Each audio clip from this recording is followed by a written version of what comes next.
சூப்பரான சிக்கன் குழம்பு எப்படி வைக்கிறதாங்க பார்க்க போகிறோம். அதுக்கு துருவன தேங்காவோட சோம்பையும் சீரகத்தையும் சேர்த்து அரைச்சிக்கிறோங்க. அடுப்பில் ஒரு மண் சட்டியை வச்சு எண்ணெயை ஊற்றி அதில் பட்டை, லவங்கம், கசகசா, ஏலக்காய் எல்லாத்தையும் போட்டுக்கிறோங்க. போட்டுட்டு அதோடையே சின்ன வெங்காயத்தையும் பச்சை மிளகாயும் போட்டு நல்லா வதக்கிக்கிறோங்க. நல்லா வதங்கினதுக்கப்புறம் அதில் கருவேப்பிலை சேர்த்துக்கிறோங்க. அப்படியே அரைச்சி வச்சுருக்க இஞ்சி பூண்டையும் சேர்த்துக்கிறோங்க. சேர்த்துட்டு நல்லா மிக்ஸ் பண்ணி விட்டுட்டு அதில் தக்காளியை சேர்த்துக்கிறோங்க. தக்காளி சேர்த்துட்டு தக்காளி நல்லா குழஞ்சி வந்ததுக்கப்புறம் அதில் சுத்தமாக அலசி வச்சுருக்க சிக்கனை சேர்த்துக்கிறோங்க.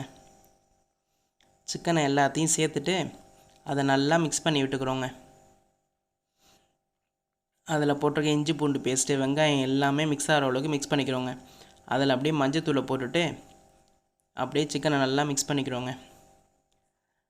மிக்ஸ் பண்ணிவிட்டு என்ன பண்ண போகிறோன்னா, இதில் உப்பு போட்டுட்டு நம்ம அதை அப்படியே நல்லா கிண்டி விட்டுட்டு, உப்பெல்லாம் மிக்ஸ் ஆகிற அளவுக்கு கிண்டி விட்டுட்டு அதை அப்படியே மூடி வச்சிட போகிறோங்க ஒரு 5 நிமிஷத்துக்கு. 5 நிமிஷம் மூடி வச்ச உடனே அதில் தண்ணி எல்லாமே வெளியாடுங்க. ஏன்னா நம்ம அலசும் போது தண்ணி கொஞ்சம் ஏறி இருக்கும், அந்த தண்ணி எல்லாமே வெளியாடுங்க. அதிலே ஓரளவுக்கு சிக்கன் வந்துடும். இப்போ அதில் நாம் குழம்பு மிளகாத்தூள் சேர்த்துக்கிறோங்க. அதோட கரம் மசாலாவையும் சேர்த்துக்கிறோங்க. சேர்த்துட்டு அதையும் நல்லா மிக்ஸ் பண்ணி விட்டுக்கிறோங்க. மிக்ஸ் பண்ணிவிட்டு அதுவும் லைட்டாக கொதிக்க விட்டுறோங்க. கொதித்ததுக்கப்புறம் அதில் தண்ணியை சேர்த்துக்கிறோங்க. தண்ணியை சேர்த்துட்டு தண்ணி லேசாக கொதித்ததுக்கப்புறம் அதில் உருளைக்கிழங்கு சேர்த்து மூடி ஒரு 10 நிமிஷம் வச்சிட்றோங்க. 10 நிமிஷம் கழித்து திறந்து பார்த்தோம்னா எல்லாம் வெந்திருக்குங்க. இப்போ இதோட அரைச்ச தேங்காவை சேர்த்துக்கிறோங்க. சேர்த்துக்கிட்டு நல்லா மிக்ஸ் பண்ணிக்கிறோங்க.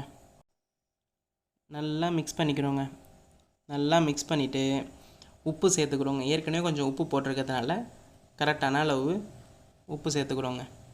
சேர்த்துட்டு மூடி ஒரு 10 நிமிஷம் வச்சிட்றோங்க. 10 நிமிஷத்துக்கு அப்புறம் திறந்து பார்த்தீங்கன்னா எல்லாமே கரெக்டாக வெந்திருக்குங்க. இப்போது அதில் உப்பு, காரம் எல்லாம் கரெக்டாக இருக்கான்னு செக் பண்ணிக்கிறோங்க.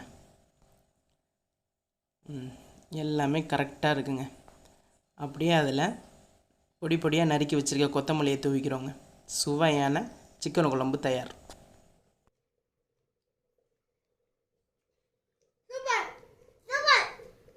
வீடியோவை லைக், கமெண்ட், ஷேர் பண்ணிவிட்டு சேனலை சப்ஸ்கிரைப் பண்ணிக்கோங்க.